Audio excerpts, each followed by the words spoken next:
Hi guys, good morning. Thursday, rest day. God knows I definitely need it today. The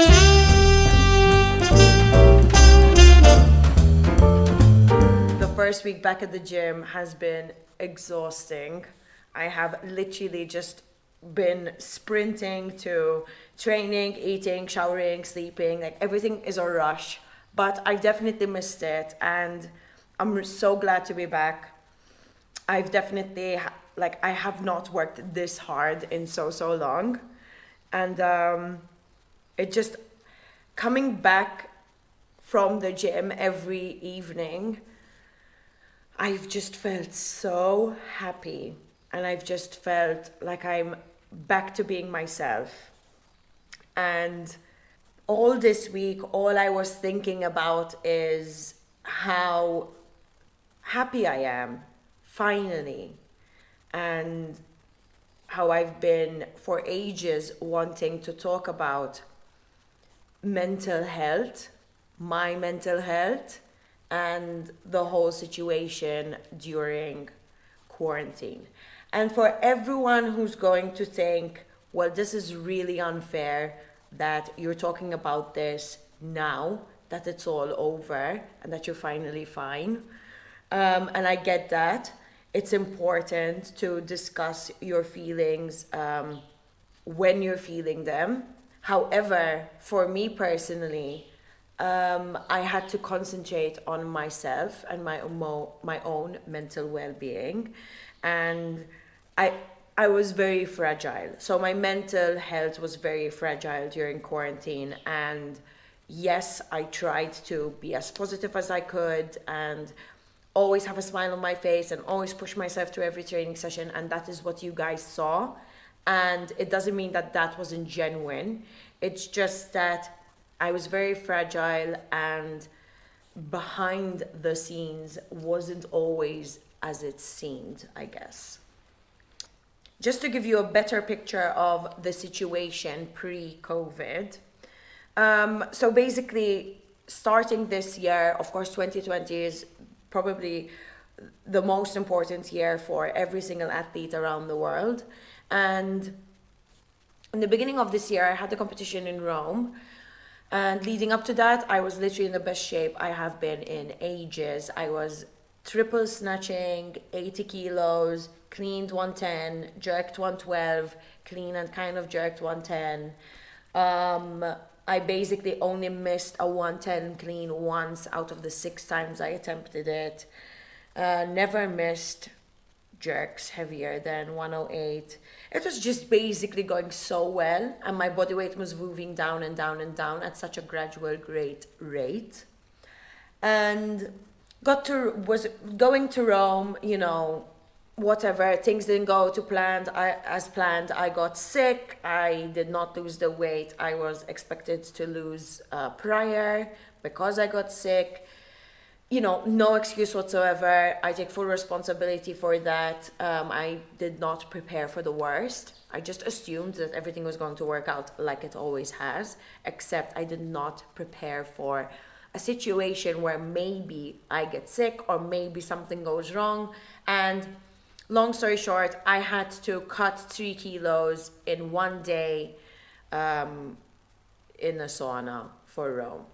Sitting in a sauna, watching as your, bodily water escapes your body, and just feeling so horrible for so many hours was traumatic. But I did it. I pushed through. To make things so much better, because that's how my body works, I went to weigh in. I looked like a raisin. I was legit dying. I went to weigh in, stepped on the scales, and as I'm undressing, I realized that at that moment, I got my period. And I was literally weighing in, butt naked, sobbing, because I knew that within an hour, I'm gonna be in excruciating pain. And I was just like, oh my God, just calm down. We're gonna do, you know what? Like, What else are you gonna throw at me, life? I don't care. I'm gonna do this. It was okay. I wasn't actually in that much pain, just a little bit. Um, anyway, I tried to compete. I did miserably. I miserably failed in that competition. Um, I finished with 80, which isn't a horrible snatch. I was quite okay with that, given the situation. But then I only managed a 99 clean and jerk and almost died lifting that weight. And I was, to say like the least, broken. Like, I was so sad, so embarrassed, so horrified at what I had done. And while I was there, I tried to laugh about it and be like, oh yes, I did so bad, ha ha ha, but realistically, I was just so broken. My confidence was gone. And I knew I'd come back from it. I knew that there was still so much to give. And even though I was very, very sad, I was very driven to prove myself. So immediately when I came back, Malta International Open was exactly a month after, and I did everything possible to try regain that confidence. But there was a lot of fixing to be done physically as well. Of course, what I put my body through was not great. So I had to let my body recover as well. And a month isn't that long. So we decided for the Malta International Open, I would not cut the weight down to 64. I would keep my body weight lowish. I think I weighed in at 67 there. And then cut it properly for Europeans, which was a good few weeks after that one.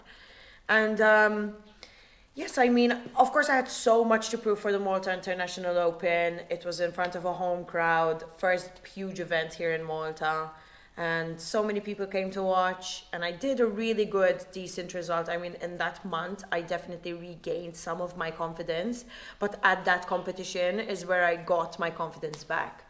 I managed to medal in the clean and jerk with 107 clean and jerk, which is an equal PR lift for me. And the last time I had done that was at a good 2 kilos more in body weight. So I knew I was on the right track.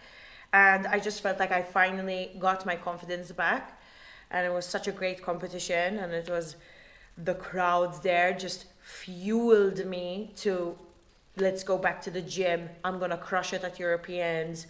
My body weight is moving now. Everything seems great. I need to make a comeback. I know I have it in me. It's been a long time coming. Let's do this.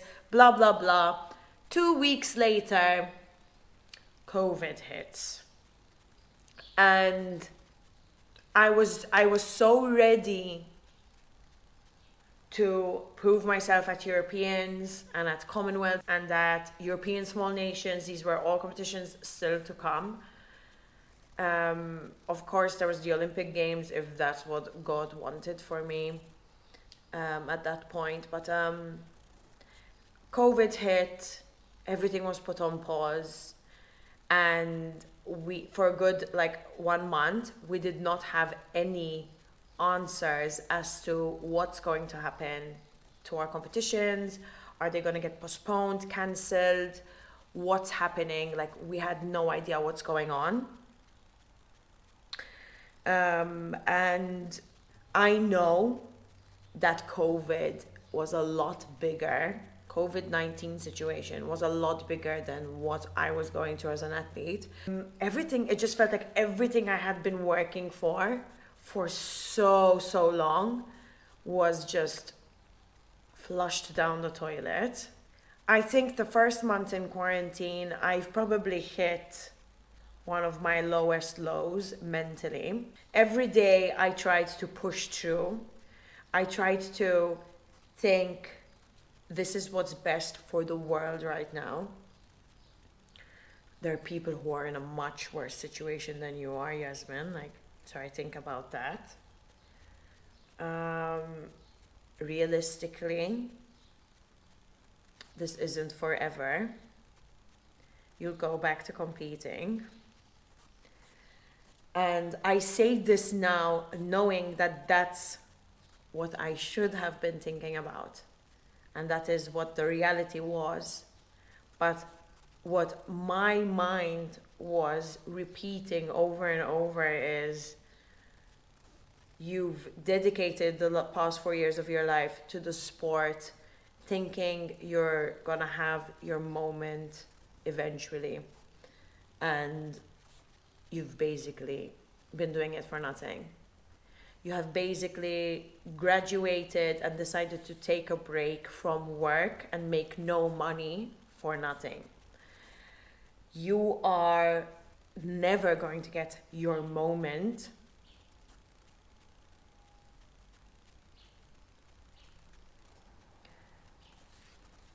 And every single day, I made an effort to get out of bed.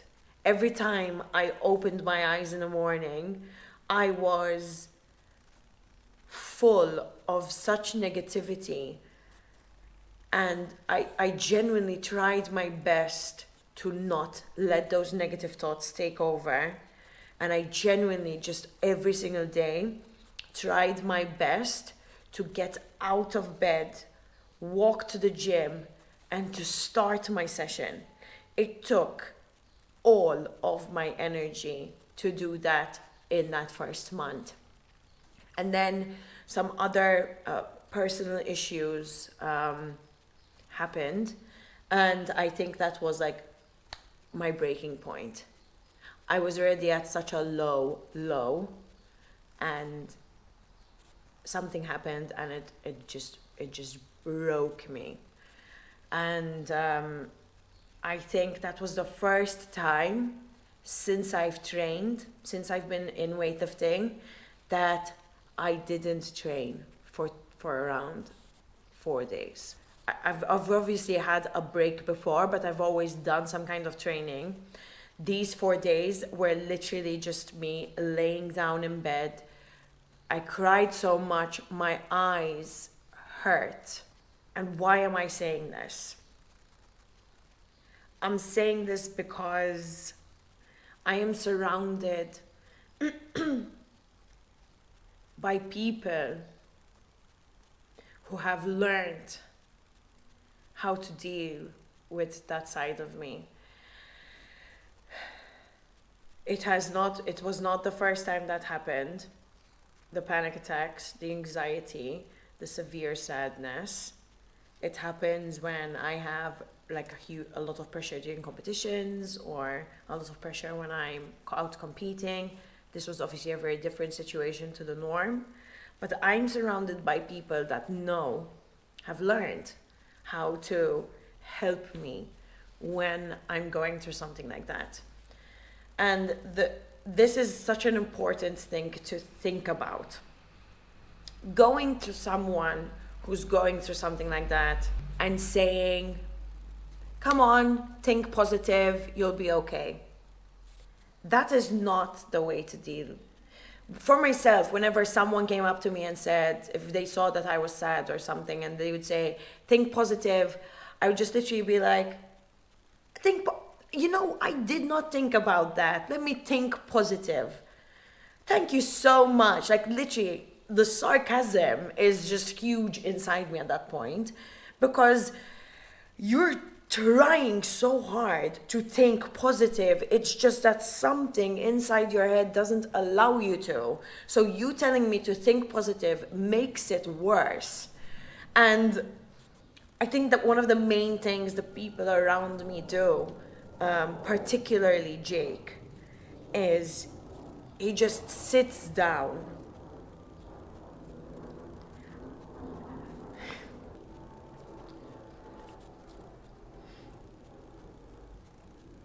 He'll just sit down, listen,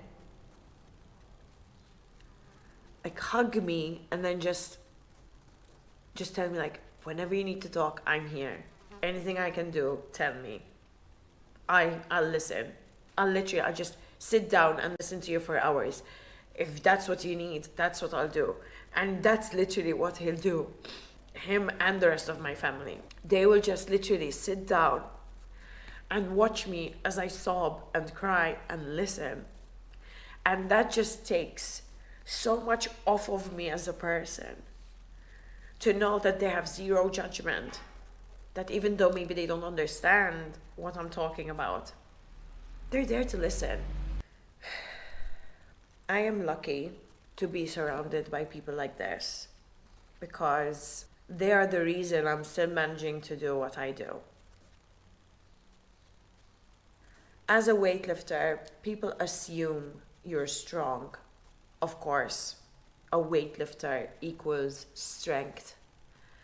But I've always wanted to embody that. I've always wanted to seem like so strong.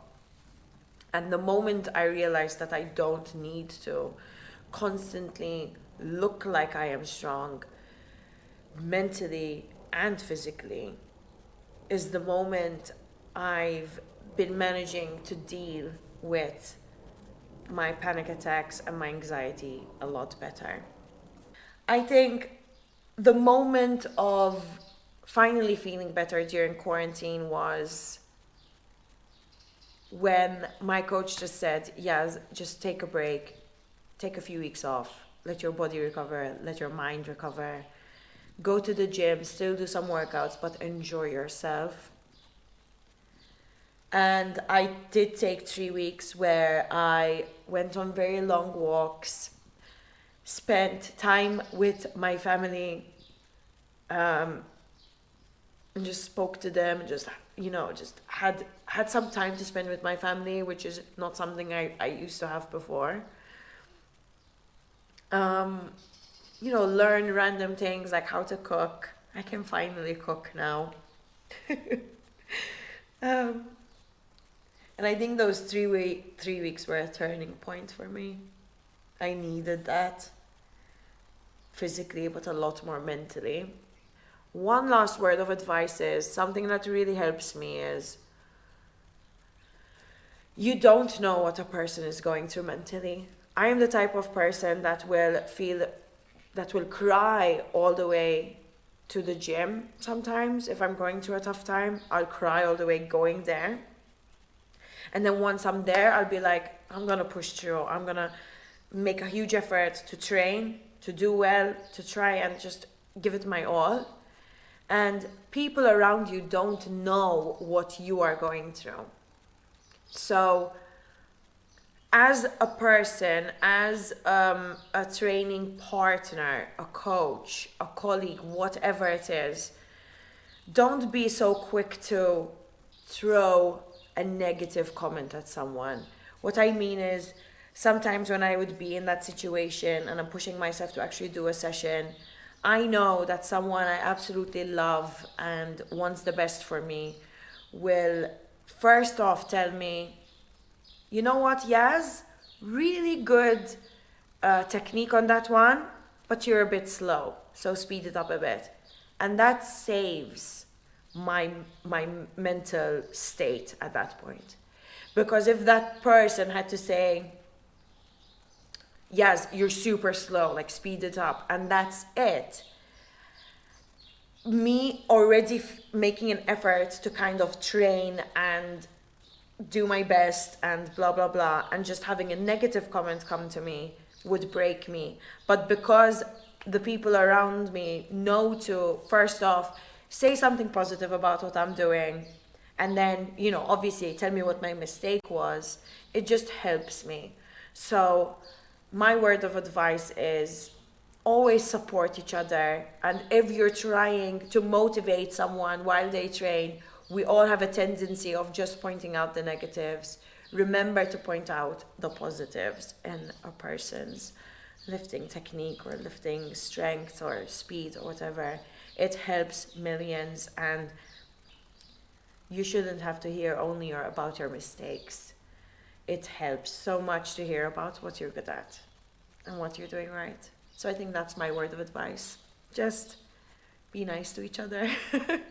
And even though you want to help and point out the mistakes, always point out a positive before. So yes, quite a deep episode too, guys, but it's something that's been on my chest for so long. I wanted to get it out there, and yeah. I hope you enjoyed this video, guys, and I hope it helps in whatever way possible. I love you guys. Thank you so much for being there for me. Ciao. See you next week.